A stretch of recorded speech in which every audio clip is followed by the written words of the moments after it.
last years of the 19th century, that human affairs were being watched from the timeless worlds of space.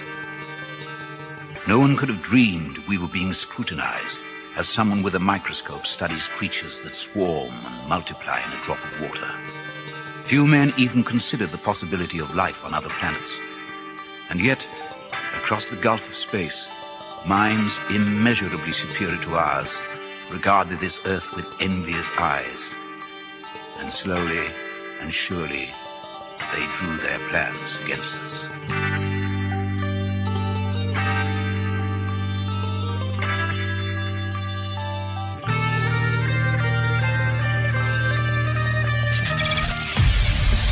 Broadcasting live from a tiny studio somewhere in North America. This is Dark Matters Radio Live.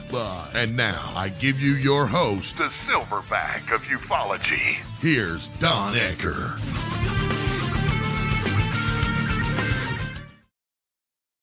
Well, ladies and gentlemen, greetings once again. Welcome to a brand new edition Dark Matters Radio right here on KGRA Digital Broadcasting. And joining me tonight are my two regular co-hosts, Mr. Mark Center and Mr. what the hell's that guy's name? Jagari something. Jagari Kissel. Yeah, that's right. Tonight we're going to have a very special show. A very good longtime friend of ours will be joining us, former homicide detective, Mr. Christopher Deperno. And as a matter of fact, who was it? Was it Jagari that said, "No, it's not delivery, it's Deperno pizza"? Well, he made the joke. And I realized what he was saying, and I went, "Oh yeah, it's not delivery; it's Deperno." Well, I'll tell you what. Since last week, once again, we've had another slew of breaking news of all types. Not the very least of which was another assassination attempt on Republican presidential nominee Donald J. Trump. And I'm going to give you fair warning, okay? I'm going to give you fair warning. We're going to be talking about that a little bit. And if that happens to ruffle your feathers, what can I say? Sorry, but that is a dark matter. Now, granted, we usually cover the UFO, UAP beat, and other things. As a matter of fact, I'm going to be mentioning another case tonight, later in the show, that is purportedly involving real, or at least claimed to be real, vampires. Oh yeah, you heard me right. Years ago, when my novel, Past Sins, was being considered for a movie project by several movie studios, one of them was by the Mark Victor Productions, okay? Now, that guy is the guy that did Poltergeist 2. And talking to one of his people, he told me about a case of a journalist back in New York City. Originally, she was out of New Jersey, but was tracking down actually a couple of big stories. She was writing at the time for the Village Voice newspaper. One involved the sex trade and sex trafficking in New York City, carried on by Russian mobs. Oh yeah, Russian mobs. And then she got somehow involved in tracking down vampire cults in New York City. Now, we'll be talking about that a little bit later, but before I get too far into it, let's bring our guest on, Mr. Chris Deperno. And Chris, welcome back to the show, my friend. It's great to see you. Thank you, Don. Thank you, Don. It's always been a pleasure and a great time I always have coming on this show. And, you know, sometimes I am mistaken as a pizza delivery guy, Mark. I will tell you that. Must be the red shirt I'm wearing tonight. Chicka-boom, Yeah. chicka-boom. And Chicka-boom, just chicka-boom. curious, Chris, is your favorite flavor crayon? No, it is not. I will tell you that my favorite flavor is pistachio. How's that? That's nice. I'm going to pivot a little bit on that. For you all that don't get that crayon business, Chris was a United States Marine service. And Marines are notorious for eating crayons. Everything. I don't know why, but I don't either. It's like they got their reputation. That. We got terrible reputations. I mean, you know, they think we're jarheads. We get all these terrible names: jarhead, leatherneck. You know, we don't get the cool names and stuff like operator. You know, well, you know what the leatherneck was all about. What's that? You know what that leatherneck was all about. Yeah. I mean, Marines actually wore leather necks, and it was for the sword. Terrapin leather, terrapin skin on the back of their neck. Yeah, protect them from swords, saber and bayonets in the throat. Yeah. Oh yeah. Yeah, you would think we come up with something different though after 200 years. You know what I mean? Yeah. I don't know where jarhead during came Guadalcanal. from. During Guadalcanal, they got the nickname Gyrenes. Gyrenes? Yeah, I've heard that one. The one I can't figure out is the jarheads. Where they got the jarheads? Well, it's the high and tight. Looks like a jar. Yeah. Well, I could tell you my gunnery sergeant always used the term dumbass. So what are you dumbasses doing? That's what my dad called me. Another thing for Marines is dumbass. Yeah. Hey, Monkey's watching the show right now, Don. Is he? He's got that cat up there. He better. Is he on his third bucket of weed or what? I don't know. I don't know. He's got a picture of a cat up there. This guy carries his bong around with him. Okay, a big one. I've seen it. No, happy life. You know. It's his security blanket. Okay. Wow. I think Don's good jealous. For you. I'm what? Good for him. I think Don is jealous. Here, Don. Here, buddy. There you go, Don. I'm not being politically correct, but no, I never. Now I'm not saying I never smoked a doobie. I'm not saying that. But I never made it a habit. It was mostly when I was in Southeast Asia. Don Ecker, let's hotbox, Don. Come on, let's hotbox, buddy. Hotbox. But no, I never really got into it. You know, for one thing, my God, it always caused me to choke up. You know, that's all part of the appeal. I'm a wussy. What can I tell you? I'm a wussy. But anyway, this past weekend, and hey, if you got TDS, you might as well tune out because I'm gonna talk about some shit. You know, now I don't care if you hate the guy with a purple passion or you love the guy. I have never in my life seen anybody subjected to the abuse that Trump has been subjected to. And it all started because back in the day, about 7-8 years ago, he wrote some mean tweets. And, you know, the guy the guy wrote some mean tweets, and hey, he was being attacked. He used to be loved. Yeah. In New York. He was loved in New York. He was buddies with Bill Clinton, with Hillary Clinton. He donated to both parties, Republicans and Democrats. What were you going to say, Chris? I was going to say he was on The View with Joy Behar. Joy Behar loved him at one time.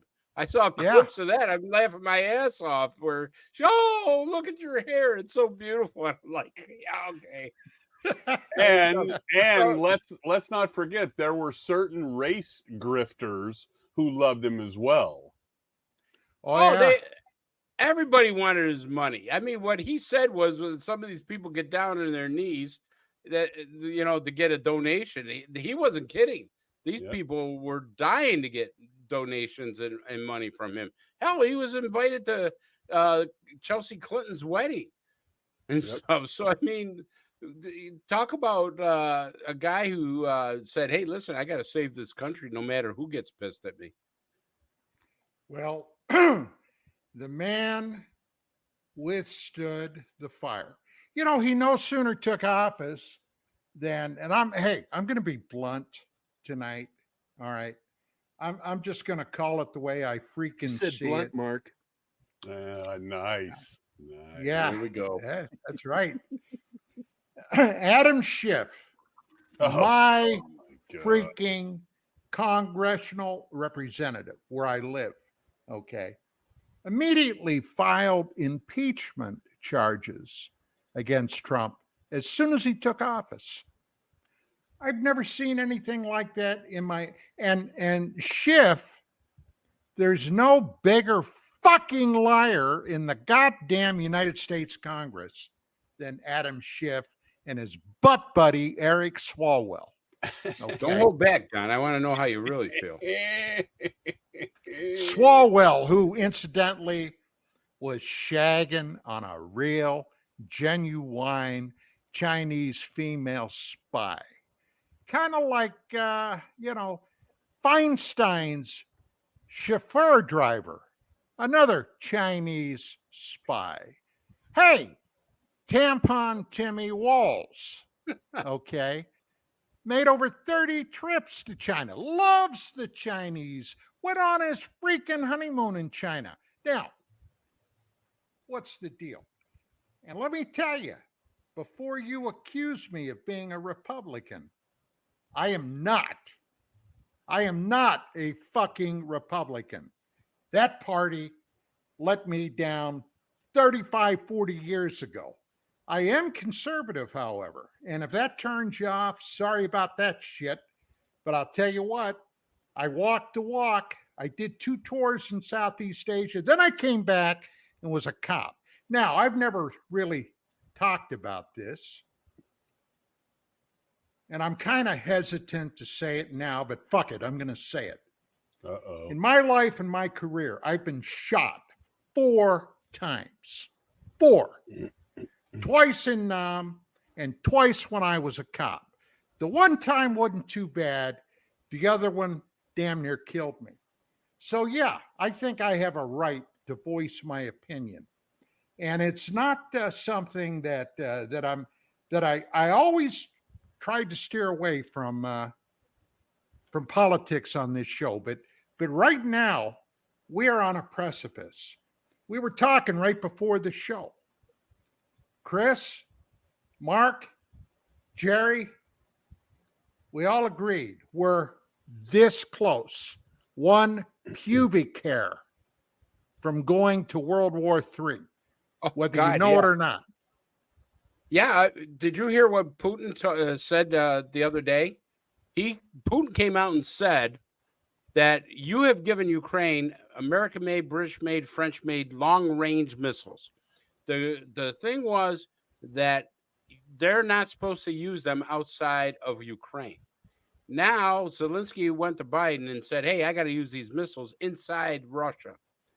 And course, Knucklehead, who doesn't know what he had for breakfast, turns around and says, yeah, we're going to consider that you can fire these missiles into Russia.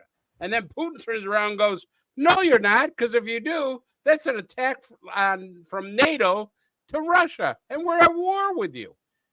And the guy came out today and said, yeah, we're really considering letting them use those missiles like that.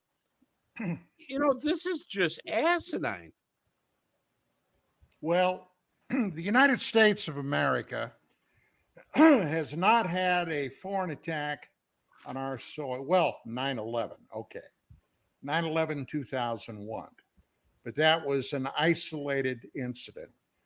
As far as actually an attack, well, Pearl Harbor, of course, although that was in Hawaii. But we've had it pretty goddamn good since the Civil War. Well, if this were to happen and the nukes were to fly, let me tell you what, ladies and gentlemen, the game is over. You have no conception. And actually, I don't either. What the hell it would be like to get hit with one of those. I know what it's like to sit in a foxhole and have an artillery barrage shit all around you. I know what that is. But the idea of a nuke, that's a whole new ball. You've seen one thermonuclear war, you've seen them all. It's the last one you're going to see too. And the last one, yeah. Absolutely. What was that famous saying? After the next World War III, when it's nuclear, World War IV will be done with rocks and sticks. Yeah. That's basically if anybody's alive. Yeah. So Don, here's a little sort of way to maybe branch out of this, because are you going to be blunt? No. You with your background and ufology and all that, the nuclear thing is getting hopped up again, right? We have the sightings, decades of history of unidentifieds flying over nuclear sites, maybe turning them off and turning them on and doing some weird stuff. Just in a sort of in a drug-induced haze you're in now, since we've all been smoking on the air.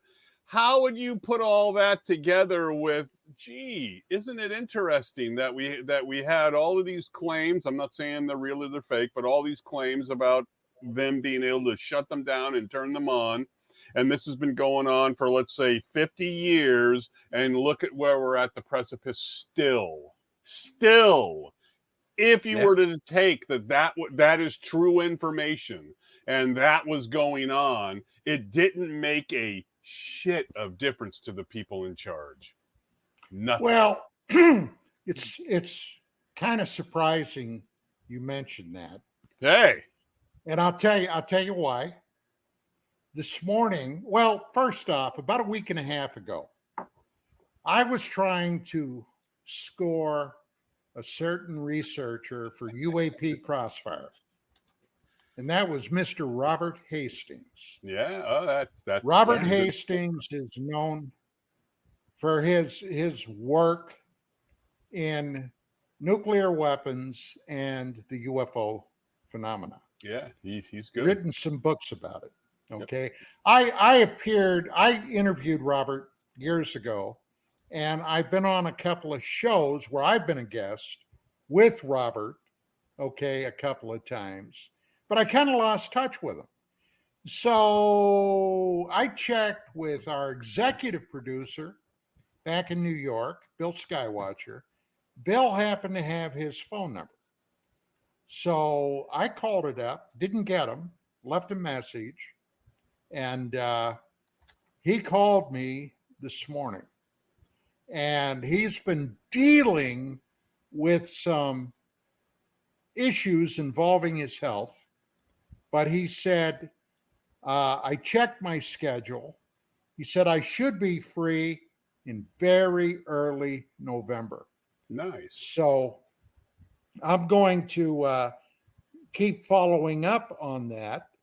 But he's the guy that really has his thumb on that. Now, what I know about it, Over the years, I've interviewed a number of people that who were stationed at some of these nuclear sites where they had a UFO incursion, where they came in 67 and again in the mid 70s, where these objects somehow, I have no idea, through obviously electronic means, could knock these ICBMs right offline.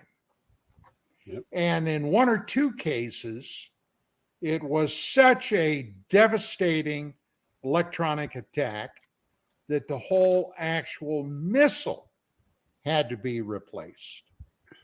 Now, it's obvious to me, all right, and anybody that's studied this subject, that whatever is behind those UFO reports, UFOs, UAPs, whatever the hell you want to call them, they don't like nuclear weapons.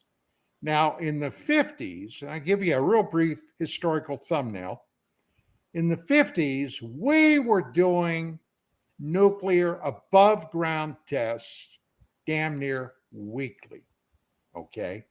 Above ground. And as a matter of fact, here's a little known historical fact.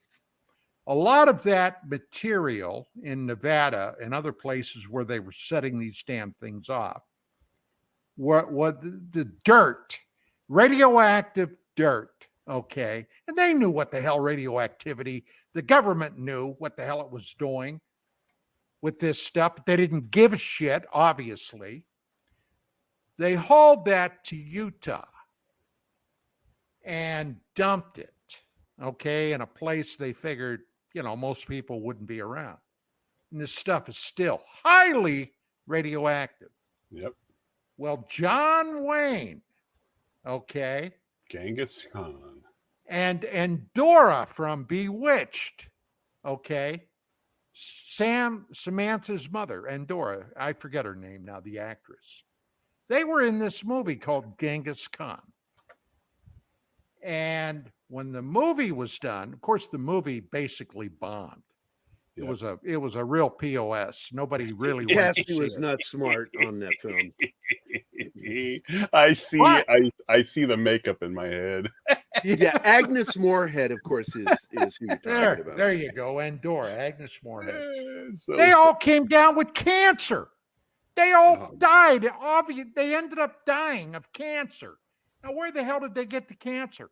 Now, right after John Wayne did the Alamo in 1960 was when he had his lung removed, okay? Now, he was a heavy smoker. Wayne smoked all the time, and I'm sure that didn't help. But I don't think it was cigarettes that gave him his cancer that ended up killing him in 79. No, it was that goddamn movie set where they filmed that at with all that radioactive dirt. So that's a little historical thing. But anyway, back to the 50s. They were setting these damn things off. And a phenomenon happened in the UFO field called the contactee movement. People were coming forward claiming, all right, that they had been contacted by the occupants of these flying saucers. Mhm. And they were trying to convince these contactees that the only way forward was through peace, love, and light. Oh, and by the way, let your governmental representatives know that the Space Brothers, which is what the UFO people were calling themselves then, are not happy about nuclear weapons. We think you ought to get rid of them. Well, they I wonder what Stephen Greer feels about all this right now. We should call him. Well, whatever. Whatever. But anyway, these people were coming forward, and J. Edgar Hoover of the FBI, who saw a commie under every bed and behind every pillow, began investigating. He thought it was a KGB plot, okay, to undermine America's security. Well, might have been a little of that in there now. I'm not going to totally discount that. But anyway, so if you start thinking about why would these entities, if in fact that's what it was, were so concerned about nuclear weapons? Hey, why? If they're living off planet and they're just coming here for a visit, that's one thing. But if any of them are coming interdimensionally or are living underground, okay, and both those are very viable options, in my opinion, that would be a reason. Chris, what do you think? I think they've given up on us. I think they tried to give us a warning years ago, and they said these people are too stupid to figure it out, and basically said, hey, because they don't care anymore. When's the last time you heard about a military base being having a UFO shut off missiles and stuff like that? Yep. We still have them. We still have missiles all over the place, but you don't hear about any of it. You don't hear about sightings over the base and stuff like we used to. Every occasion, there's maybe one, every year or something of that nature, but nothing of dramatic importance. And Don, you and I talked about this. I think, they came here, they looked at us, tried to give us a couple warnings, but they don't really care about us. They don't care if we nuke us. It's just another planet for them. They could say, hey, we can clean this up as soon as these idiots, destroy themselves. What are we to them? We don't need, and other than maybe food, I guess. But other than that, they don't care. You mean to tell me that Greer is completely wrong? Come on, yeah. Chris, what are you talking about? Yeah, I don't prescribe to Greer's theories. Okay, what have they done? What have they given us a formula to cure cancer? Have they said, here's how you can clean up your water? Here's how you can provide food for everybody in the world. Here's how we could stop poverty and stuff. They haven't done a damn thing. How about a better mousetrap, for God's sake? A better mousetrap. Well, it's more of a religion or a cult, right? I suppose if you were to ask him, I'm only supposing, but I think he would say something along the lines of, well, you have to clean your act. We have to clean our act up to show we're worthy of their help, right? Oh my God. I'm just saying, because it's a cult. That's like saying that the earth is going to melt or freeze in 10 years. Right. I look back at something like Heaven's Gate, where you did have cults that were so dangerous, where they said, okay, everybody, let's kill ourselves drink the so we Kool-Aid. can go see the aliens. How'd that work out for those guys? I didn't see anybody come down and save them. No, right. It didn't work. Right. Yeah, so I just think that, we do have this phenomenon of UFOs. We do have, alien presence here, but I really don't care. I really don't think in my heart that they're here for our benefit. They haven't shown any of that over the years. No. And stuff. So they don't care if so they could be opening up a newspaper right now and say, hey, they're going to have another world war here. Let's go. Let's see the show. Well, so Chris, what sort of credence do you give? I don't know how to position this. That if these flyovers are happening and the interaction was happening, and the people in power, some of them know that it is, and yet we find ourselves further along than we've been in decades, then do our controllers, our people in charge, do they care? Really, do they care? What's the first thing that our controllers want to do with anything that they find new? Right? To weaponize it. Control it and weaponize it. What can we do to make this thing blow somebody up? Right. And then, if you think about it, but the greatest yield that we could get, what is it? What's that? The greatest yield. What is that? What is the greatest yield? Yeah, we have done everything we can to try to benefit humanity, some scientists and stuff. And the first thing governments do is they say, let's take it and let's see what kind of bomb or weapon we can make out of this. And then, hey, we'll experiment. Just like Don said, that's a perfect example. we're going to dump this stuff, and we're not even going to put a sign up to say, hey, this area is radioactive. Right. And so what if people get cancer? How many times did we did experiments on people here in the States without them even knowing it? We, the United States government, has made, secret experiments on their own people, have never said a word about it.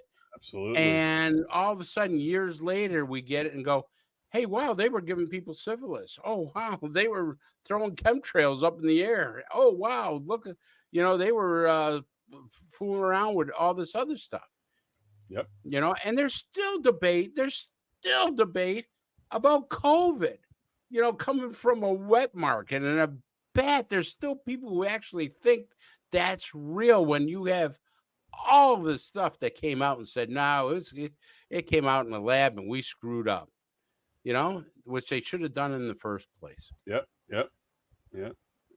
Absolutely. Well, in the mid 50s, about 55, 56, during one of those above ground nuclear tests, the United States Army positioned a large group of troops out within several miles of where the bomb ended up being set off.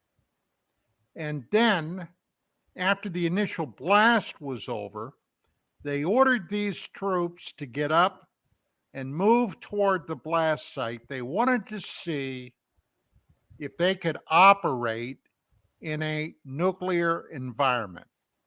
Now, I won't even give you three. I'll give you two guesses as to what happened. All those guys ended up with cancer. Hey. And then the fucking Pentagon, they wanted to deny them, treatment. I came back from Vietnam. I had been up north in I Corps, what was called I Corps, way up north. And a lot of defoliant, Agent Orange crap had been sprayed all over that area in order to impede the North Vietnamese Army and Viet Cong guerrillas from being able to hide in the bush. And we were working in that shit all the time. Then we came back. Guys started getting sick. It took the Pentagon years to finally admit and own up that, that shit was detrimental to their health. A lot of guys had children, birth defects. A lot of guys, and I don't understand the process, but a lot of guys ended up with diabetes, which was attributed to Agent Orange. Right. So,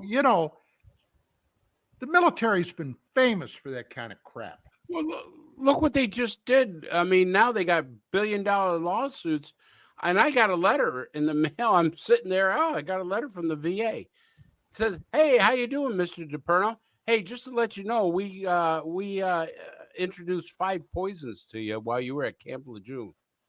What? I'm reading this thing, and they list the poisons that I've been exposed to and ingested, and they say, if you got cancer, you're about to die, let us know. I mean, that's, can you imagine? I showed my wife and said, hey, honey, I think you're going to get the lottery here pretty soon from what the VA says. Yeah, that's the way things work. So that's why I don't think. Would you partake in a poll? Yeah. And stuff. Well, but that getting back to our original question, I don't think, the extraterrestrials that are visiting us, and I'll say that they are visiting us, I don't think they care. I think they look at it as a petri dish and turn around and say, wow, this species we can write off because they'll absolutely end themselves. And, in a lot of ways, I don't blame them. Why would you want to come down here and introduce yourself to a species that's hostile? What is the first thing we do? And we show it in movies. We show it in everything else. Everybody wants to take a pot shot at the aliens. Everybody wants to, we won't send people out there. We'll send the military out there with tanks and everything else, and we've even shown it in movies. We've even showed it in life that the first thing that something strange comes, what do? We pull in a hostile position so they can look at us as a threat to them. But aliens are rat bastards, Chris. Come on. They're all rat bastards. I can tell you that we're calling them threats now. Remember years before, we wouldn't even acknowledge them. And now we got all these people saying they're a threat to our, that's our what Don planes up in says. the air. Don bangs on that, saying, "Look how they're positioning this now. When Mellon and other people are involved, look how they're positioning this." Yep, it's all about the money, bro. Because if it's a threat, they got to say, "Hey, I need $1 billion to work on this threat." Yep. And you got a Pentagon that can't account for half their budget, and you want to give them another $1 billion. You know what's that old saying? First time you fool me, shame on you. The second time you fool me, shame on me. And if you give them more money where they can't account for, half their budget, you got to turn around and say, who's the bean counters with this place? Let me ask you guys, and this is simply speculation, but how many currently, right now, today, as we do this show, how many military veterans do you think are in this country? I have no idea. 2.8 million. Okay. I just happened to look it up. I looked it up the other day. Yeah, I was going to be talking about it on Military Monday, and it's like, I think it was like 2.87 million, some shit like that. Okay. So now with all of those veterans, they're all eligible in one degree or another to go to the VA. Now, I've been going to the VA for medical problems and stuff like that since the war, since 1972. Okay. And believe me, back in those days, oh my God, you wouldn't believe how the majority, many guys were treated at the freaking VA. I got some genuine, true horror stories about that. I'm not going to relay them now, but I just found out this past year that the VA budget has been stripped by the Biden administration. Money's taken out of the VA. Where do you think it went? Illegal aliens. Absamundo. You got it right. And I got to tell you, I would have thought that as that became known by the veteran population, there would have been an outcry. I don't think enough people are telling them.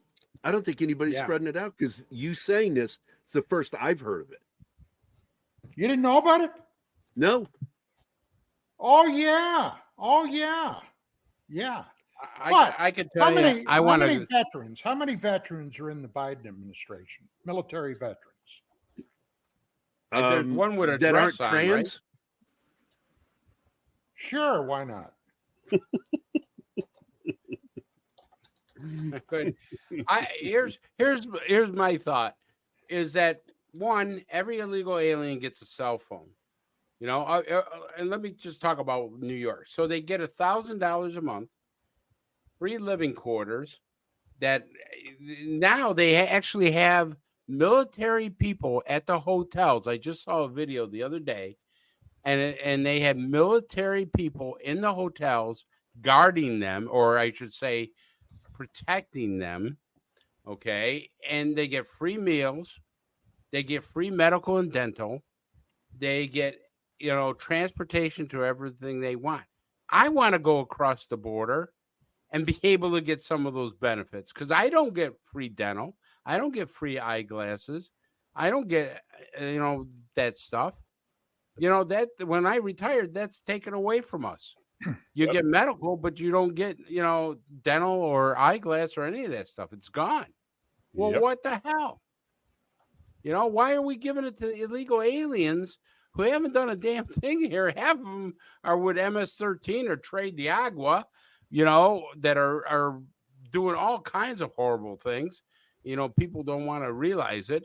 But, I mean, you got illegal aliens going in Springfield now. I'm not going to talk about the cats and the dogs, but I will tell you that I had a person on a video at a community meeting saying they're going into stores and they're opening up all the food and they're sampling all the food right in the store, and then they put the jars back on the shelves. And then you're sitting there going, I'm like, how are you going to be able to shop in that store again? Can you imagine some guy you'd be afraid to buy anything? Oh, yeah, but I mean, you open up a jar of tomato sauce and they got their fingers in there. Yeah. Jeez. I mean, I'm not trying to be mean, but this is a sad reality of what's going on. You know, I mean, you got in Aurora, Colorado, you have armed Trade de Agua gang members going into apartments, kicking those people out, and then taking 4 illegal alien families, putting them in the same apartment, saying, now you're all going to give us money. Every one of you families are going to give us money. Allegedly. Allegedly. Well, I know the congressman down there, Crow, said there's nothing to see here. And then the day after he made that statement, he says, yeah, they're making a big deal about this. And then the U.S. Marshals went out and arrested 156 people from just one city there, you know. So all gang members, they got 156 people right after they said there's nothing to see. Hey, they'll just come out to California. Then we'll be at 40% of the homeless in one state, which would be California. There you go. Way, come on in. California officially becomes America's shithole. I like that idea. Who's that actor? So if you're an extraterrestrial, why would you want to come down here? Yeah, right. So who is that actor? Martin Sheen, when he said, come on out to Malibu, right? Well, here you go. There you go. So what about all the cats, dogs, and pets being supposedly eaten? Doesn't that frighten the aliens? You know what? I will tell you, in New York City, in New York City, I have a video of a barbecue set up on the sidewalk, a rotisserie with charcoal grill, and they're cooking rats. I got them, the rats on a spit, and some NYPD retired cop. Somebody said, this is what our city has come to. We're cooking rats, and these are big ass rats. These are like small. I said, holy cow, that looks like a raccoon. No, that's a rat. Size of a fucking poodle. Yeah, and they're cooking them out in the middle of the street. I remember that Sylvester Stallone movie. What is this? Arata. And they go, oh, rat burger. Okay, that's what we're gonna have for dinner tonight. Rat burgers, honey. Nice. Rat kebabs. Do you get the impression that our culture and our society is drastically devolving? Gee, you think? George Carlin said it. Don't want to come here. One of the last interviews Carlin did, he said, because he was always a notorious liberal, right? And he says, that's not my politics anymore. I realize that this country's falling apart and it's going down the drain. I'm just stepping back to watch it. Yeah. Yeah. Well, that's, I don't want to get into it because that's a loser attitude. It's like, well, I think so too. That's somebody's defeatist. Yes. Well, I helped to create it by either supporting the crazy or doing nothing, and I'm going to do nothing now. Or I'm going to move. I'll move next door to Deperno, and I'll make his life miserable. Huh? Okay. Good luck with that one. Yeah, you got to put up with the snow where he's at, buddy. Yeah. Yeah, okay. We won't see each other for 6 months out of the year. There'll be this white shield right across our house. 7 feet. Unbelievable. Nice. By the way, just to let you guys know, Mark, I just got messaged by the gentleman who made the Who is Lou. Yeah. That he wants to talk about coming on the show. Well, of course he does, because, you know, hey, he spent a lot of time. He's got something to talk about. So, yeah. Okay. Who is Lou? Yes, let's all say it over and over again. Yeah. Who is Lou? Hey, Don, Hey, Mark. yeah, Yeah. give us a quick overview on the UAP from this last episode for people who might want to tune into that amazing show. Well, let's see. Mr. Christopher Deperno was there. He's one of the co-hosts. I'm the other co-host and Commander Cobra. And last week, we had a rather robust interview. Did you get rambunctious again, Don? No, Actually, I got more than Don. I came out with a couple of zingers, and I didn't actually. I don't know if I should even admit to what I said. All I know is that when he came out with them, I almost pissed my pants. That's how bad it was. I was like, he didn't really say that on the air. I kind of went, oh crap. Yeah, I did. Okay. Yeah. We had Darcy Weir on there, documentarian, and his colleague Andy. How do you say that, Chris? Marcella. And we were talking about. Well, Andy is originally from Puerto Rico, and Puerto Rico has been a hot spot. Yep. For not only UFOs, USOs, unidentified submersible objects, but also cryptids like the chupacabra. And we got pretty much into the weeds with that, didn't we, Chris? Yeah, we did. I mean, there's a lot of activity down, as you said, down in Puerto Rico. But what I was mainly focusing on was Andy had a source out of Homeland Security that he interviewed, and it's out on the internet. Robert Thompson's his name, but he refused to talk about him on the air. And I respect him for that. I'm not criticizing him, but I mean, here's something that's extremely important that this Robert Thompson's talking about. He actually gave Andy some videos, and they did an interview with the debrief, I think it was. And it was an extremely important interview. I mean, here's a guy with Homeland Security handing over unclassified tapes. And I was like, wait a minute now. This guy's a special agent with Homeland Security, and he's got these tapes. And he goes to his supervisor and says, is it okay I release these to the public? I don't think, just knowing how government works and everything, maybe it would happen. But I'm saying some boss is going to say, wait a minute. I got to cover my ass. What do you want to do with these things? Who are you going to let them out to? What do you want to do? Even if they're unclassified, they don't just naturally give you free reign to give this out to the public. Right. So I think there's an agenda behind it.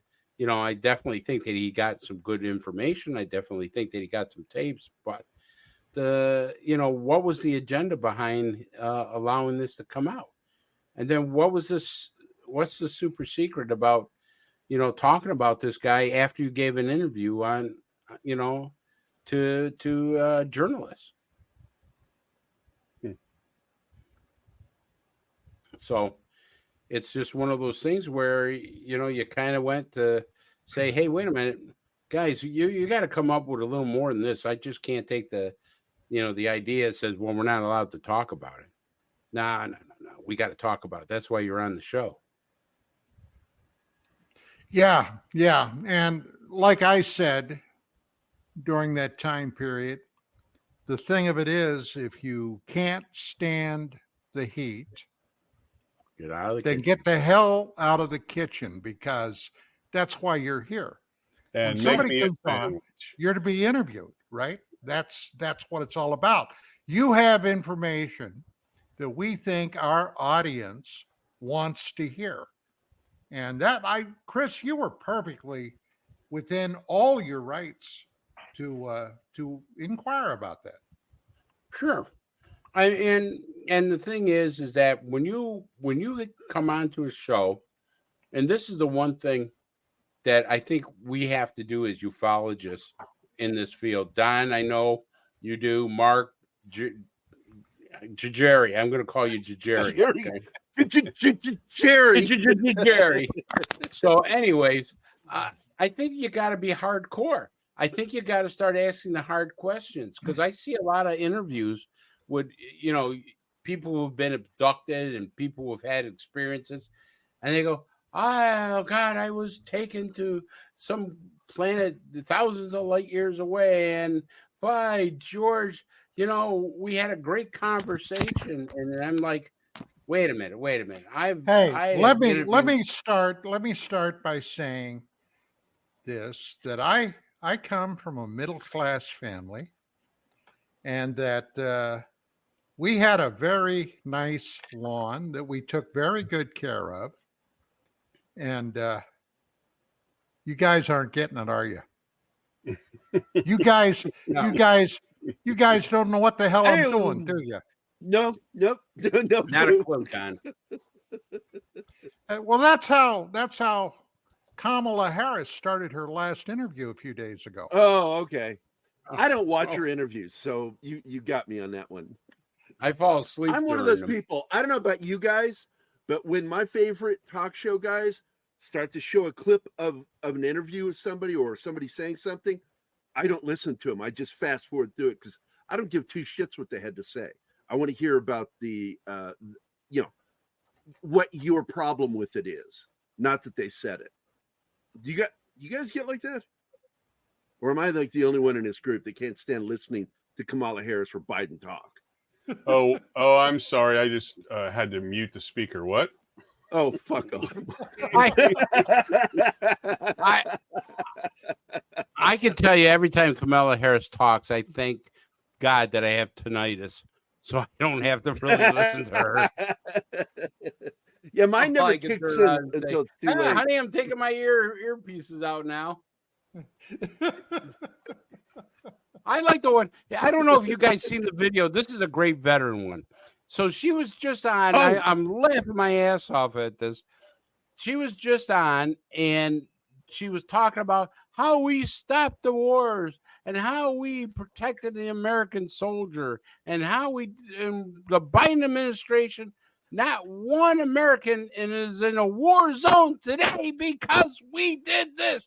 And it clips over to these bunch of Marines are going, where's she talking about? Where the hell are we then? They're in the middle of Syria getting bombed.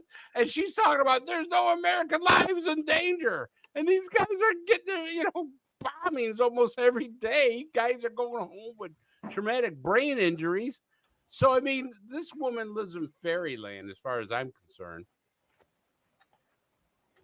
Well, to me, that's tantamount to forgetting the Marines in Beirut. She's a moron. Yeah, but we have Marines all over the place. We got Marines all the time. Iraq. Yeah. And these are hostile zones. So for her to say we don't have anybody in any war zones anymore, and they're getting shelled like that we have actively every year since the first dealings with the Moros had either special forces or ground forces in the Philippines in conflict for the last over 100 years. And these act like nothing's going on. They're so stupid. More like 120 years. Yeah, it's over 100 years. Still, 120 is over 100, Don, if you didn't know. Really? No kidding. I don't know if you heard the news. What are you doing here? How did you get here again? I don't know if you guys heard the news, but the Chinese just claimed victory today. They were able to turn back the Philippine Coast Guard. That's a huge thing. And, people aren't looking at that stuff. The Philippine Coast Guard was trying to supply their ships. And the Chinese said, nope, you're not going to do it. We're going to blockade you. And they had to turn around. I mean, this is how tensions are getting all over the world. Yeah. It's not good. Well, look, we got to go to break in about a minute. It's already been an hour. By the way, believe it or not, I've been looking at my clock, which is something I generally don't do. Chanel's got you. Yeah. Got you. Yeah, she's cracking the whip. But anyway, when we come back, okay, after the break, at some point in the next hour, I am going to open the phone lines. And I had the phone number up there, but Chanel very thoughtfully removed it from my She'll put it back. live feed. But she'll start running it. So anyway, stick around, gang. We're not done yet. We'll be back in a couple. And hey, I'm going to take the opportunity to replenish my water bottle. Stick around. Okay, we are back, and let me see. There I am. There you are. I'm having a bad hair day today. By the way, don't know Chanel what is to very do. proud of you. I asked for the makeup girl to be sent in, but she's not here. So Yes, I'd like a Hawaiian pizza because I'm a leftist. Is this Deperno pizza? Yes. I'd like a small because I've got to watch my weight. Nothing I do is small, Mark. Nothing I do is Nothing small. you do. By the way, I do want to point out 50% of the people who have shot Don Ecker were communists. that's true. That. It could be Just even saying. higher than that. You never knew what those other political. Yeah, I know, voters right? were. Yeah. I know a couple of liberals right now that'd like to take a shot at him, but that's for another time off the air. Yeah. Yeah, Well, I've heard some of the stories on the UAP crossfire. Yeah, well, let's not go there. Let's not go there. Okay. Just like when they said, I want to talk about Michael Herrera. I went, oh no, this is gonna hurt bad. Oh, this is not going to go well. This is not gonna go well. Yeah. Well, yeah, I mean, we're going to be talking to Michael Herrera, who found these human trafficking people in a box or some shit like that. Nice. And I looked at Don's face, and he thought it was Christmas. Okay, Yeah. he looked You at could that. see the wheels turning. Oh, the wheels weren't even turning. He was all set. He had it in his back of his mind. He'd say, please bring up Michael Herrera. Let me take Please. Michael Herrera. And sure enough, as soon as they came out with that, I went, oh, God, this is going to hurt. It's going to hurt so bad. I go, Well. I don't know how to mute this damn thing so people won't hear what he's going to say after that one. Yeah, I do. My wife is telling me all the time that I've got to learn to curb my tongue. And I keep telling her, sweetie, I'm a work in progress. Okay. I do the best I can with what I got. And right there, that says it all. I really think, though, we need more shows like UAP Crossfire that start asking hardball questions. I don't care if they walk off the air. I mean, if they claim that they did, what's the one guy, I can't remember his name, but he went to Mars. He was a super soldier. He fought the blue chicken. Good. I mean, I'm having a fight with a blue chicken. His name was good. Corey Good. Yeah, whatever. And nobody asks him a question. I mean, it's like, is this guy for real? I mean, you turn around and go, I was with the blue chickens there, and they were Arturius, Antovius, or some crap like that. And here we are on Mars fighting this galactic war. And it only took me 15 minutes. I spent 20 years in the Martian Federation. Well, hey, Chris, I do have to say there is a guy out there, Truth Seekers, and he's on YouTube, and he pounds on these guys. One of the only guys that does this. He pounds on these guys, and what he does to Good is, he got sued, okay? He had a deposition, so he got the deposition, and he plays this ad nauseum like Gary said, it'd be nice to have people out there to do this continually, and I don't disagree with that. He plays the deposition where they ask him, have you ever been to space? No. Have you ever been to Mars? No. Have you ever been an astronaut? No. Oh, these are all just stories I told on the radio. And this guy from Truth Seekers, I got to tell you, he pounds and pounds and pounds. So there are some guys out there that'll do it. Problem is, if you wanted to have Who's Lou on Don's show, he ain't coming on because he doesn't want to be asked questions. Oh, Lou Elizondo, yeah. Ham, Coble, any of those guys aren't coming on.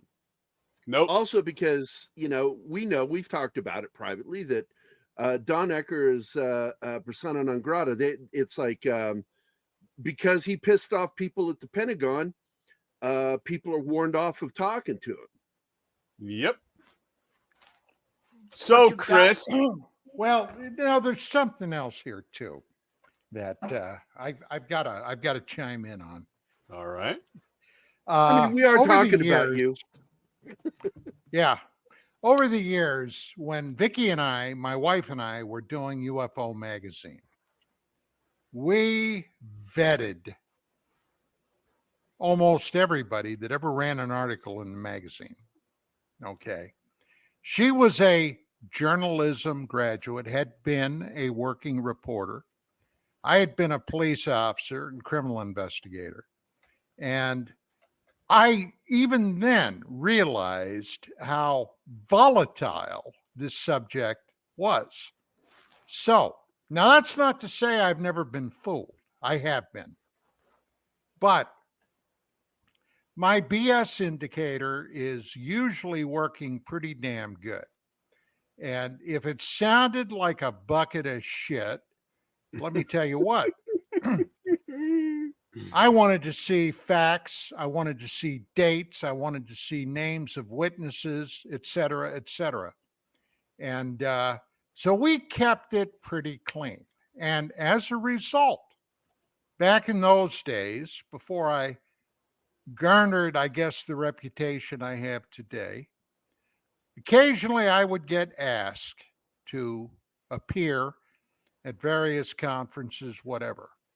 Now, I was very particular about who I would associate with, okay, in the field. And the reason I say this is that often people in the field don't really take regard with who they're appearing with. Now, in the case of, for example, Richard Dolan, I did the first book review on Dolan's histories, okay, way back in, when the hell did that book come out? Around 2001, 2002. His first encyclopedic book on the history of UFOs. Great book. Great book. I gave it 5 stars. Yep. Okay. That was a book I thought everybody should read. It really laid the history out in a way that almost anybody could understand. And it was vetted, it was indexed, the whole schmear. Yep. Well, then later on, he allowed himself to appear on a panel with Corey Good on one side, the Mars Trooper, and Andrew Bisagio on the other side, the guy that went to Mars with the young Barack Obama. You remember that story? Yes. Yes. Okay. Allegedly. Allegedly. Allegedly. Now, if that would have been me, all right, I would have told whoever was putting on that symposium, Pound sand. Here's the deal. These guys leave or I do. And undoubtedly, it would have been me that would have left because these guys were bullshit artists. People want to hear stories. Okay. Dolan didn't do that. And I don't think it did his reputation a damn bit of good. So I'm hard edged about that kind of stuff. Well, and you heard that I don't know if you watched it yet, but you heard that Dolan calls Lou's book the first or second most important book ever produced on ufology. And I haven't even been able to get through it yet.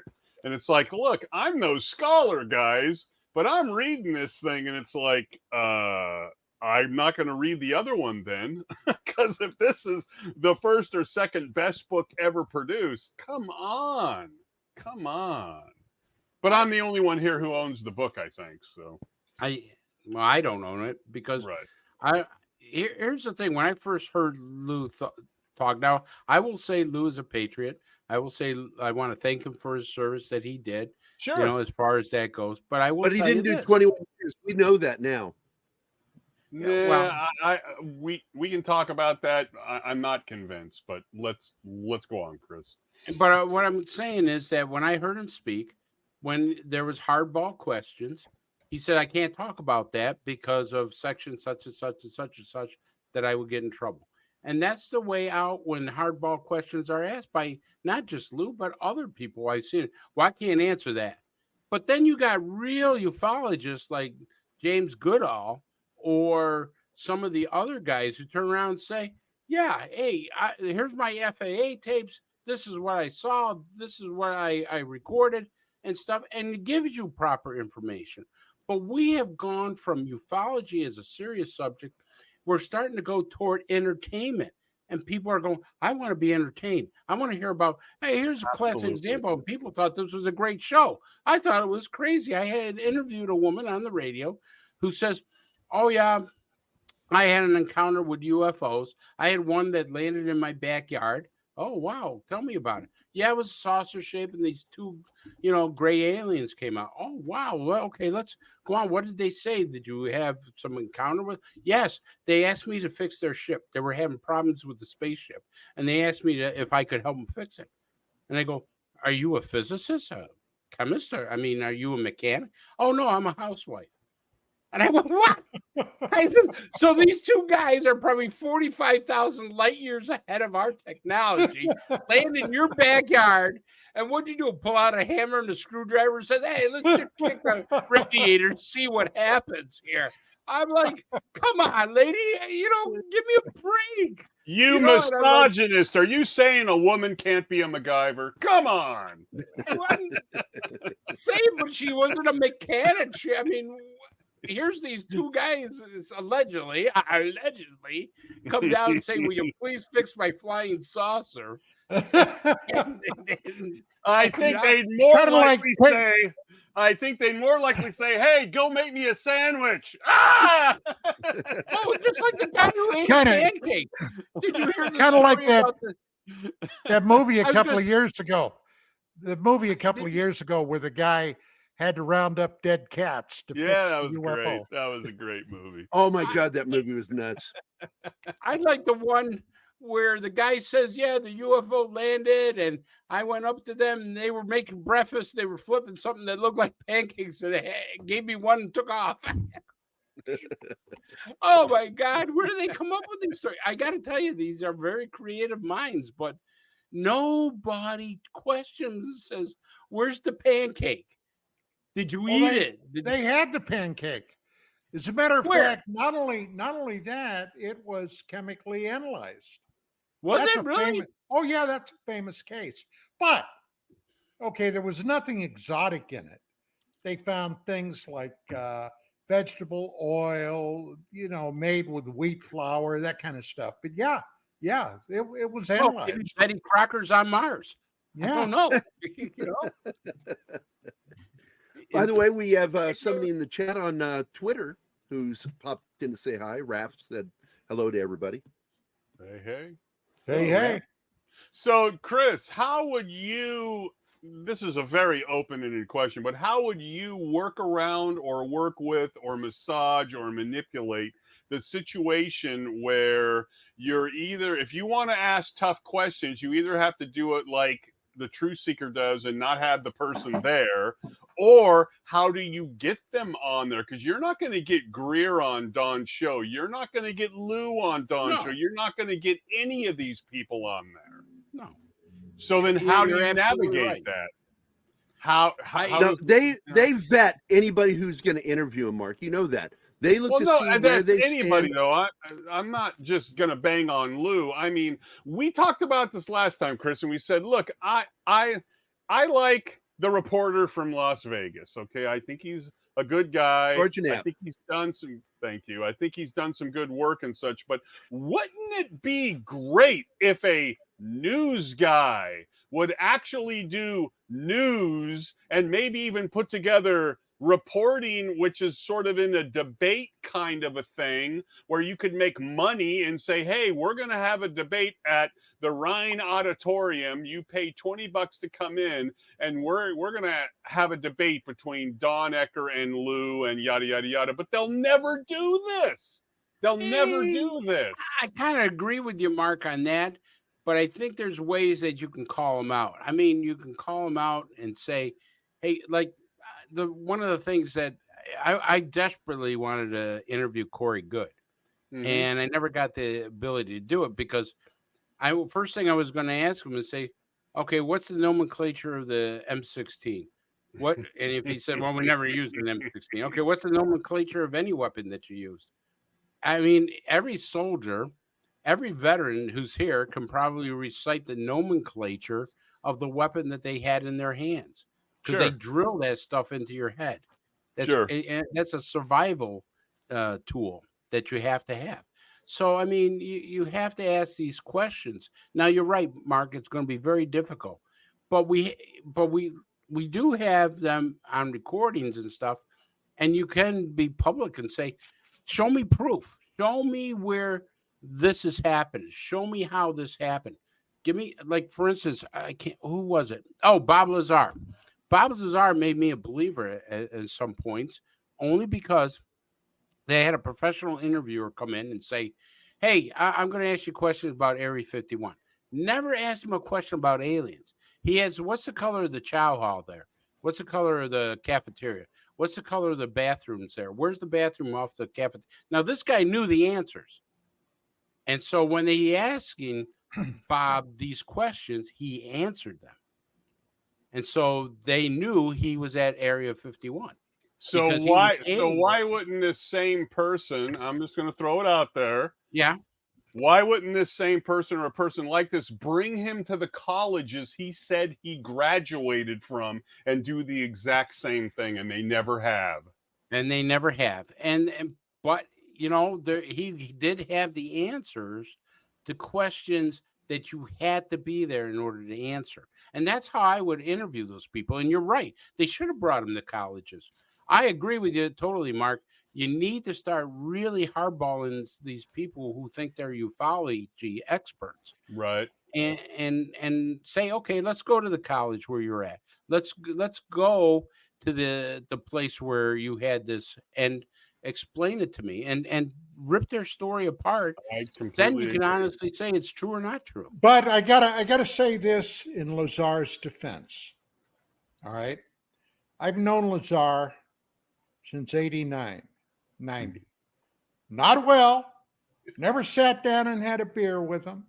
Nothing like that. But I've been to his house. Okay. Several times. I've seen his rocket, his jet car. Several times. Took pictures of it. I saw his bathroom, and you would have been surprised at some of the photographs he had there. But at any rate, yeah. Okay. Right beside the door and inside the bathroom. But Lazar never once claimed to be a ufologist. As a matter of fact, he was disdainful of that. This just happened to be something that happened to him that he told originally John Lear about. He knew Lear through Gene Huff, who at the time was a real estate appraiser. It got back to George Knapp. All right. Knapp followed it up. But as Knapp told me years ago, okay, many years ago, we were still publishing the magazine, that he knew about stories from Area 51 long before Bob Lazar, before he even knew who Bob Lazar was. He had been involved in other stories out there involving the test site. Now, was I there? No, I wasn't. I'm just going by what Knapp told me.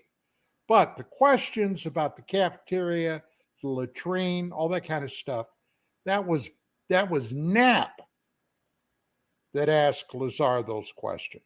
Right. Okay. Right. That was George Knapp.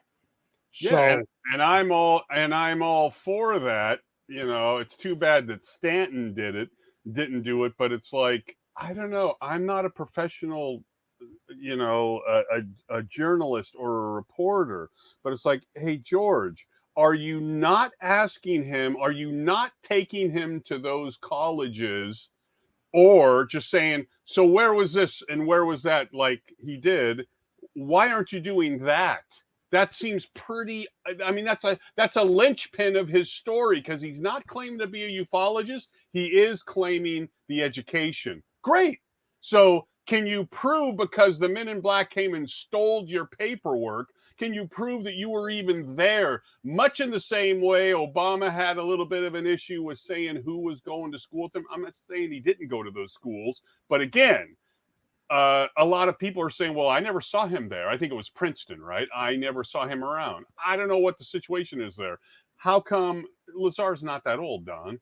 How come Knapp isn't doing that and hunting down people who can be confirmed, who went to school with Lazar, sat in on classes with Lazar? Lazar knew where the cafeteria was and what they served on Tuesday. That's very interesting. He would do the one, or whoever did that, and they won't do the other, which is a linchpin of his story. Because why would they bring a high school chemistry guy into Area 51? They probably wouldn't, right? They would bring somebody in with at least some education. You know, I agree with you, Mark. I can't see a problem with somebody doing that, saying, hey, let's go up here and let's find your old teachers. He should know what his favorite professor was. He should know, who his classmates were, and just ask him. Right, and it should come from Knapp, to be honest, because Knapp's been the biggest cheerleader of this story. So, not anymore. Not anymore. Well, I don't know what you mean by that. Corbell is his biggest cheerleader. Okay. Okay. Well, I wouldn't want him to ask the questions, so I don't trust him from what I know. So yeah, I want to ask Bob Lazar, my own personal feeling. Why'd you do it? Why did you break out this? I mean, you had a great job, great career. You were doing something that was absolutely amazing. So why did you bring people to this site and jeopardize every single thing that you had? What did you gain? Because this is what he told me. I asked those questions. Mm-hmm. Okay. Years ago, I asked those questions. It's because how they were treated. The security was so draconian. All right. Lazar, his phone lines were tapped by those people. His phone lines were tapped to where those people found out Lazar's wife at the time was having an affair. Okay. Lazar didn't even know about that. At one point, he was pulled into a room. This is what he said. And they shoved a gun in his face, screaming questions at him. And you wouldn't have to do that to me more than once. Okay. That one time would have been enough for me. But that's basically why. And he's a bit of a rebel. I think he thought at that time, well, fuck those guys. They can't treat me like this. Okay. Take me in a room, shove a gun in my face, scream at me like they're going to shoot me. I think that was I agree. He's a bit of a rebel, right? But he's not a bit of a rebel enough to conclusively answer some of the mundane things like the schooling thing, and there's probably more, okay, that he could actually probably set aside. Like if somebody says they've been in, I forget the name of the forum, but some people were saying if Tim Walsh wants to clear this all up, then he would release his 2024 form or whatever it's called, so we would know what he did in the 214. Okay. DD 214. Yeah. That's what I'm talking about. Something similar to that, which would be, I don't care if the Men in Black stole your paperwork. There are other ways to confirm your schooling. I could, and I went to junior college, right? So the Men in Black stole my stuff. I could prove I went to the junior college I went to. But he did have a pay stub. Correct me if I'm wrong, but didn't he have a pay stub from Naval Intelligence? Yeah.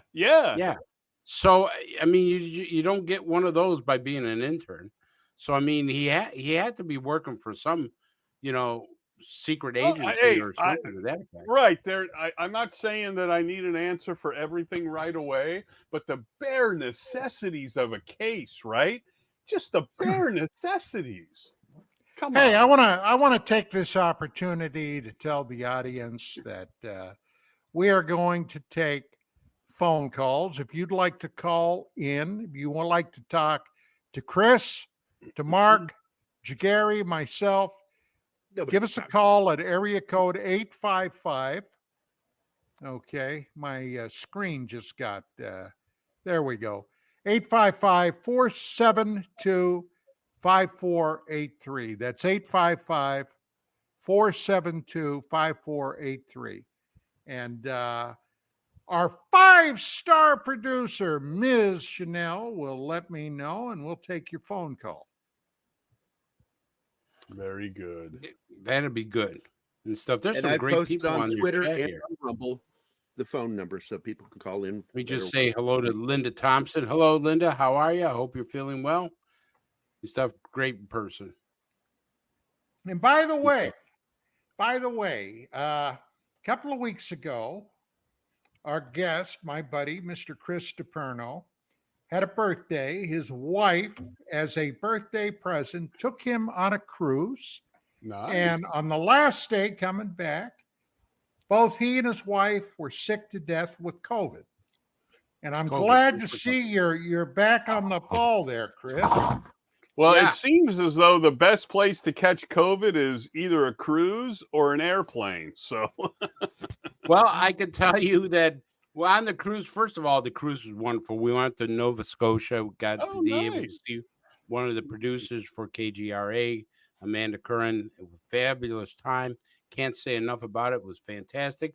However, as people have known on a cruise, you can get automatically sick by getting on a cruise elevator because you're there with about 80 other people. Yeah. And all it takes is the 2 or 3 of them to start hacking because the elevator takes a while. So, if it wasn't COVID, it would have been some kind of cold or sickness or RSV or whatever else you can catch and stuff like that because you're just so cramped in with people at certain times. But yeah, it was a great cruise. I recommend everybody take one in their lifetime. They treat you like gold on these things. And if you walk away hungry on a cruise, it's your own fault because I've never seen so much food in all my life. I go, oh my God. Yeah. And all the COVID you can eat. All the COVID you could throw up. How's that? Jesus. By the way, if you didn't know, Chris, I just got over it too. I had it for Did you? I only had it for like 5 days. I took that medication that they wouldn't let me have ivermectin. Doctors are afraid to prescribe it here in Missouri because they've been threatened. Why? They've been threatened. And so they gave me the one that's approved. And but I was over it within 4 days. I couldn't believe it. Horse paste. So I will tell you this. If you want to lose weight, you go on a cruise. Because I found out that you'll eat like a stuffed pig and gain 5 pounds. And then when you catch COVID, you'll throw it all up overboard. And you'll lose about 8 pounds. So I came back best 3 pounds lighter. diet I've ever been on. I went over the side rail. So I can tell you, don't take any of those weight loss supplements. Go on a cruise, eat like a pig, and then catch COVID and throw it up over the side. Or you can go to TJ. And Hey, drink the water. Tijuana. Well, I'll tell you, they must have a special place somewhere on the fan bow or whatever you call it on a ship and stuff like that for all those people who have bulimia or something. Because I see these people, I go, there's no way that stomach can hold what that guy's eating, that girl's eating. I'm telling you. When you were active duty Marines, didn't you ever do a cruise? A float? No. You were never on a float? Believe it or not, no, I was never on a float. The only boat I was on was a Lebanese trawler taking me to Nicosia, Cyprus, because they just bombed out the airport. So they couldn't fly me in. And I locked myself in there with 5 Snicker bars because it was a 3-day trip. And all these people were talking about is trying to throw me overboard because they hated Americans. And I'm trying to figure out who hates me to put me on this fishing trawler going to Nicosia, Cyprus, and say, good luck. If you make it, you make it. If you don't, you don't. Well, we got somebody to replace you. But no, I was on my way. Actually, Don, I was on my way to Vietnam, and they pulled me right out of the airport. I was heading to the airport to work at the American Embassy in Vietnam. And they said, hey, you're not going to Vietnam. And I'm crossing oh, thank God, because they just killed a Marine security guard at the embassy. They rocket launched him, and they go, oh man, yeah, I'm his replacement. Great, I can see. And then all of a sudden they say, hey, you're not going there. You're going to the Middle East. I go, yeah, where's the Middle East? I mean, nobody. You're going to a place called Beirut. He said Iowa. Bay what? Bay. I'm thinking Bay's got to be some sandy beaches there, right? Bay? No, Beirut. And that's where I got introduced to car bombs. And then I got assigned to Nicosia, Cyprus, where the Turks and the Greeks couldn't get along, and they're blowing each other up. And they didn't, they're bad aims. I'll tell you right now, when it came back in the 70s, when they wanted to bomb something, they had horrible aim. Because I can't tell you how close they come to the American Embassy, blowing each other up. I go, Jesus, will you guys start shooting straight? I don't want to be in the middle of your war. And then they ended up killing an ambassador. So it was a crazy time. But no Marine floats. Here's a question. Have you guys heard much about what's going on in Turkey with those 2 Marines that got attacked? Because they're on the USS Wasp. The only thing I heard is that not that they got attacked, but Turkey is thinking about pulling out of NATO, and also they said they've been threatening that for a long time. Yeah, but they said they won't go to war with Russia. If NATO attacks Russia or has a conflict with Russia, they're going to stay out of it. So I got to tell you, they don't like Americans. That goes back a long ways, pal. They don't like Americans. Yeah, well, those 2 Marines went inland and got attacked. They caught it all on video. I know that they've arrested 10 people involved with it, but I don't know the condition. I've not heard one fucking media story on the condition of these Marines. Not one. Because there's no servicemen in harm's way. Didn't you hear Kamala Harris? Yeah, I know. Kamala said that. Okay, so what are you worried about? They just got slapped up a little bit. Can't be full of shit. There's no way she's full of shit. This just broke. The FBI admitted that the new Trump assassin was on their radar for 5 years, and they did nothing. Imagine that. Imagine they'll go after an innocent man, but a guy that's actually guilty that has a felony arrest and conviction for weapons of mass destruction. And wait a minute, are you praying in front of a pro-life place or a pro-death place? We're going to throw you in jail. Goddamn right. That's un-American. The only problem is I tell you some FBI stories because I've been on some FBI task force. That's okay. They'll probably come knocking on my door at 2 o'clock in the morning. That's right. Hey, Doc, I did go see Am I Racist? Maybe it was the mood I was in, but I laughed a little bit. But I don't know. Since I keep up on all this stuff, it's kind of like, I don't know. I thought it was okay, but I did go see the Assassin's Game with the guy that plays Drax and Scott Adkins and stuff. You guys want to go see some fun Hollywood, just shoot 'em up, blood, body parts, the Killer's Game. Go see it, have a good time, and know you're watching nothing but progressive liberals on the screen. It's glorious. It's glorious. Well, I can tell you there's a story that just broke right now that's saying there's no lasting peace in Europe or in the world at large unless Russia is defeated in an ongoing war. Oh,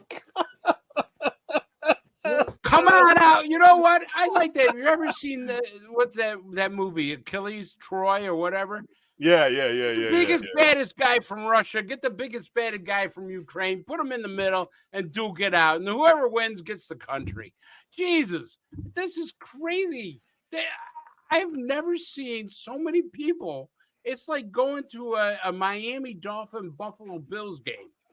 They want to kill each other, and stuff like that. This is crazy that they're itching. There's people itching to have a world war.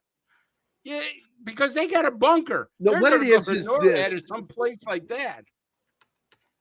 They see this, I think, as a means of controlling who becomes president, and I think they're trying to do this for that reason. Let me tell you once again, you're welcome to give us a call.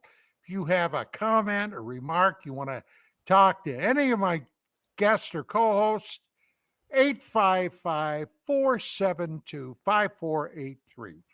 That's 855-472-5483. Okay. Yeah, we've been really hot about UFOs tonight, haven't we? Yeah, not so much. That's fine. It gets old, Yeah. man. I mean, come on, Yeah. you guys. Oh, hey.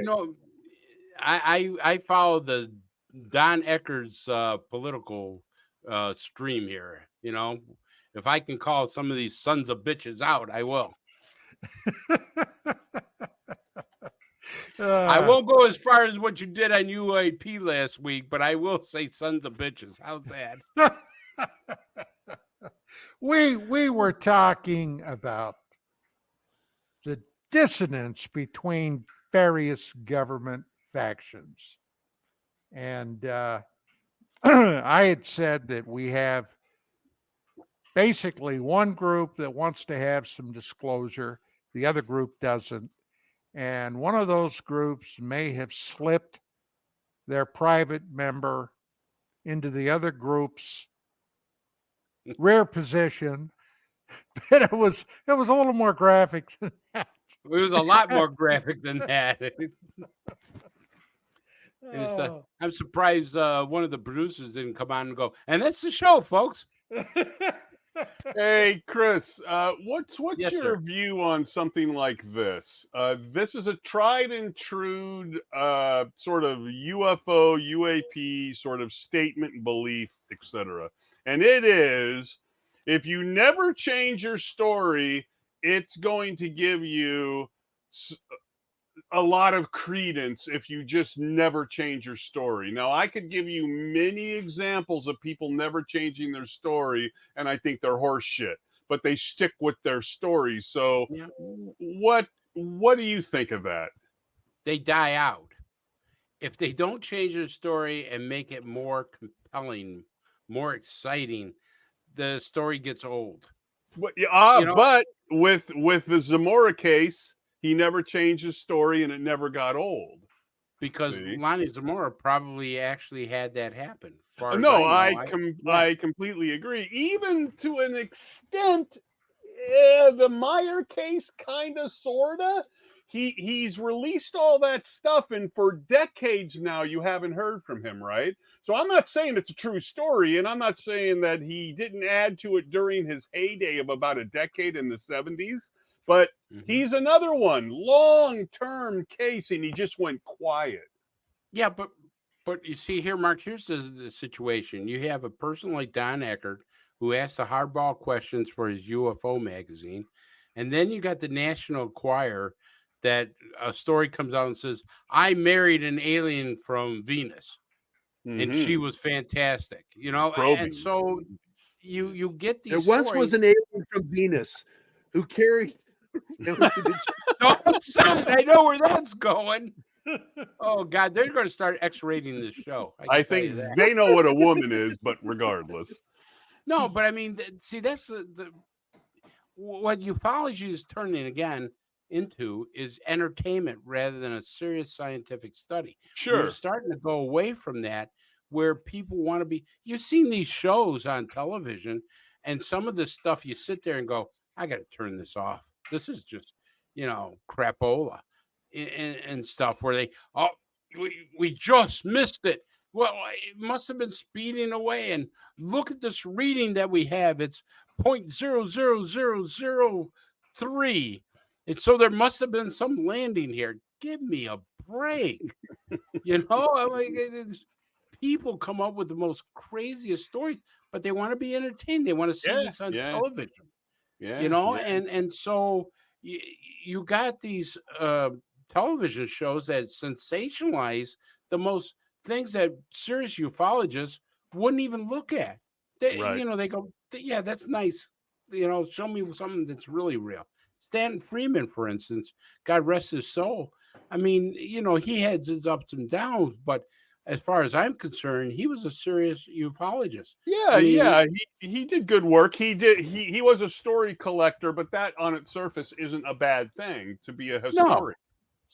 No, and stuff like that. And you have other ufologists out there that, nobody's making. Here's the thing: is nobody's getting rich in ufology. If some people think they're getting rich in ufology, they're crazy because. Well, yeah, but the money's not what it's all about, dude. I mean, Don would say this: if you want to be a UFO expert, watch some videos, read a couple books, and you're now an expert. And now you can fill your ego. You can fill up your ego with people. Oh, you're so smart. Yeah, but you see, there's people who are trying to make a buck on this, and they come up. Oh, sure. Come with me out into the, the oblivion, and then we'll contact UFOs together, and a little chant. Oh, you didn't get it? Well, we must be on the wrong frequency, or you got a mind block. Linda Moulton Hall.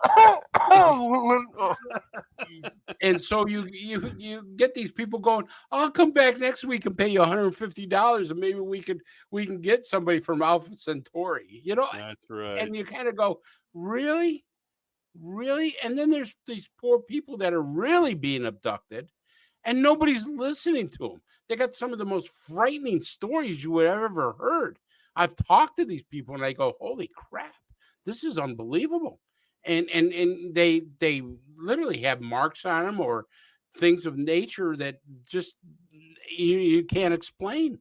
And so you say to yourself, they're being overshadowed by the chicken killer, you have that. Yeah, it's. I'm surprised Don is still in front of a microphone, to be honest, because it just gets.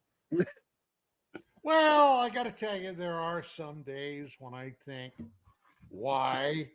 But so I know very quiet tonight. Yes, I know somebody who used to be sort of in deep with MUFON LA, right? And he told me, and of course we all know this. He said it's like this, Mark, and he knows Don very well. He said it's like this. They don't want Don Eckert. They want Michael Horn to tell cool stories about Billy Meyer. That's what they want. They don't want Don Eckert. They want Musan to show the videos, right? They want these cool, interactive, engaging kind of stories because they really don't care if they believe or not, or if we figure it out. It's just, it's just a movie, basically. Click, click, click, click, click. And just entertain me. Politics is a lot the same way. You'll get people in there who say they're patriots and things, and they want a cold dinner and a cool story. Make me feel like a patriot. Nah, I'm going to go home. It's the same thing. And all these guys pump up their resumes and everything else so they can get a shot at getting $20 to go on some TV channel and become a ufologist to be able to hunt down UFOs. That's right. And the stories are getting old. And there's so many great investigations out there. People don't realize it. I've seen fantastic, investigations that nobody gives a damn about because it's not sexy. It's got to be sexy. Right. Also, I run into this problem where let's call a person a debunker. Let's call this person a debunker with video talent or whatever, right? Where they can look at things, but they can come up with prosaic explanations for things. But the problem is that since they're known as a debunker, the one side won't even give them the time of day, and the other side will latch on to them because they're getting the answers that they want to get, right? So Right. Jageri talked about this, where you've got these really cool stories, and then the same person comes out with some horse shit, and you're scratching your head going, what are you doing? You got this good stuff over here, but you can't help yourself but go over here. And that's the problem, is that we look at this stuff and shake our heads. I mean, I had a case up in Lake Champlain. Phenomenal story. I got pictures, everything else. Nobody cared because no alien got out of the ship or, abducted somebody or something. But it was a fantastic, story. I mean, and they backed it up. They said, here, we took pictures of this craft. Right. And I'm sitting here going, oh my God, this is unbelievable. And I had a homicide detective down near New York City. He walks out on his back deck after working, the 3 to 11 shift. And sure enough, he's got an object right there. He snaps off pictures and stuff. Nobody cares because it's not sexy enough. It's not something that they can fill an hour show. But this is the real deal. This is the stuff that you want to start analyzing and look at and stuff like that. I mean, we did one on Tuxedo Park, village of Tuxedo Park. Fantastic story. The most secret lab in the United States at one time was there, and it was in plain view, and nobody knew it was a laboratory for Livermore Lab and MIT and everything else under the sun there.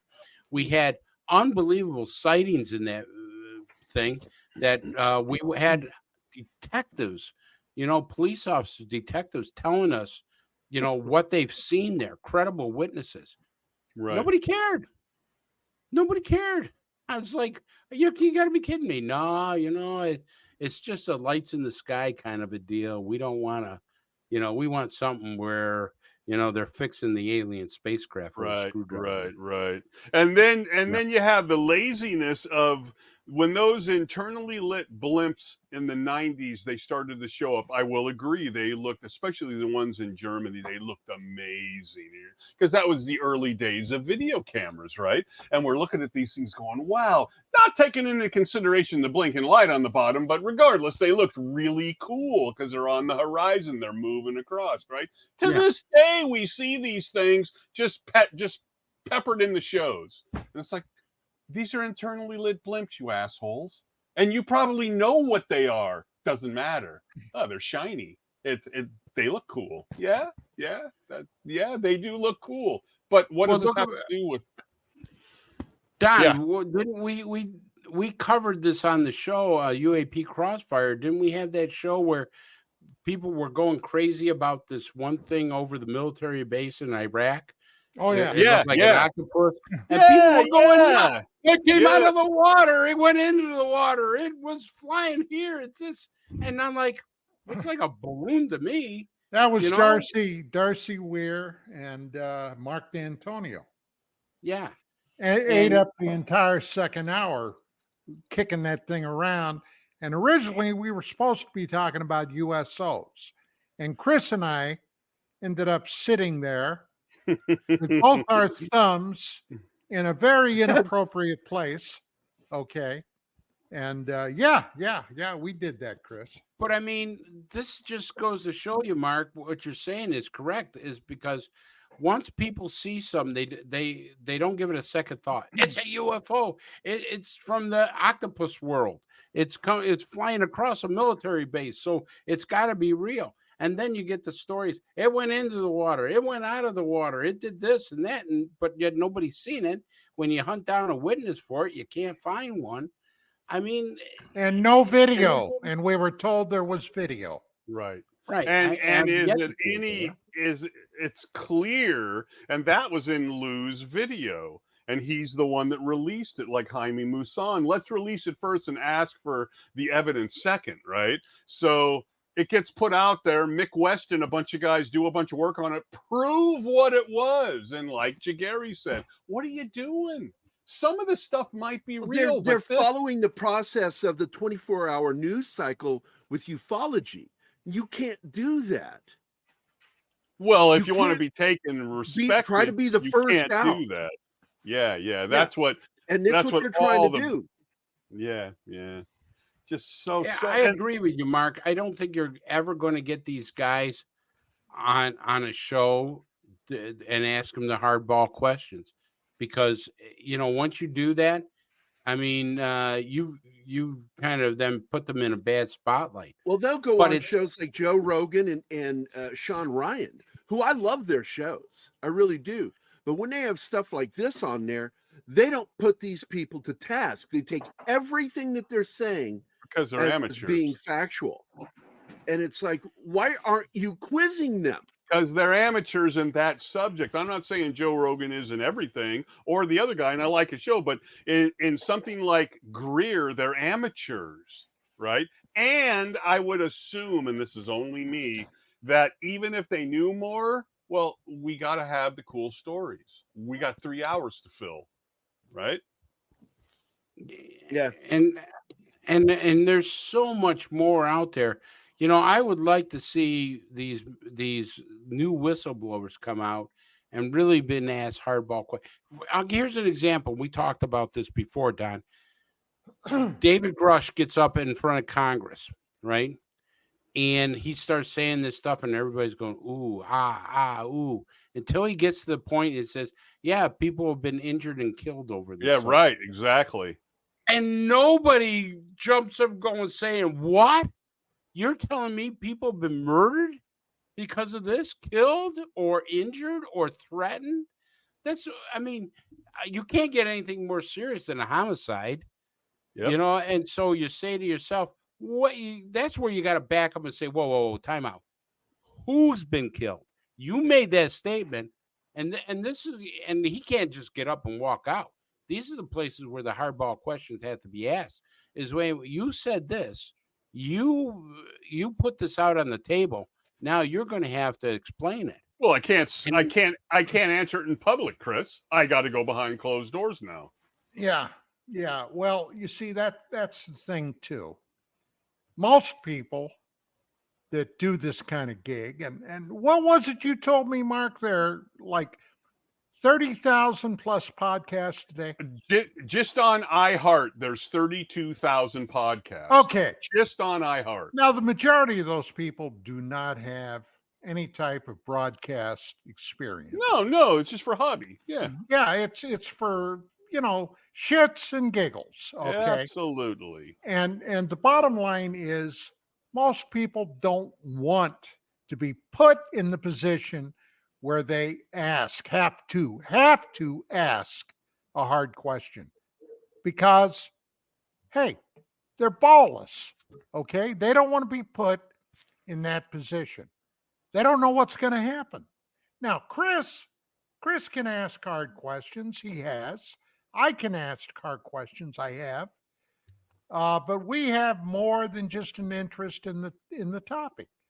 We were in a field where you had to ask hard questions, and you learn real quick. There's only one way to get to the truth. Yeah, but Don, you and Chris haven't put yourself in the position to have hard questions asked about your claims. That's the difference. If you're going to make these claims, you should be able to at least have the questions asked and say something. I can't answer it, or, well, I actually meant this, or whatever, right? But they're putting themselves in that position. You don't, right? You may say you're assuming, but you're not going to say, there's biologics and dead people. And guess what, guys? We're at the top of the show. Wow, it's like a professional show, Don. Yes. Jeez, We've got, boy, didn't that go fast? yeah, we've only got literally seconds. So, Chris, what's Don? on your show, I Detective, this week? Oh, this is going to be great. We're going to be talking about all the illegal aliens here in the United States, the crimes they've been committing, the stuff that they've been doing. It's going to be a great show. We're going to be seeing barbecue rats. Allegedly. And, I got the video. Dogs, during cats. Okay, Run if you're a cat or a dog. Here But, we I go, mean, gang. I got to shut this off. All right, man. Ladies and gentlemen, have a great week. Chris and I will be back on Thursday, UAP Crossfire, KGRAdb at 5 p.m. Pacific, 8 Eastern Time. Gary, Mark, thank you so much, guys. Once again, a great show. And, of course, our producer, Ms. Chanel, always does a 5-star job. Thank you, Chanel. And audience, we'll see you next week. Have a good one. God bless Sam and Dean Winchester.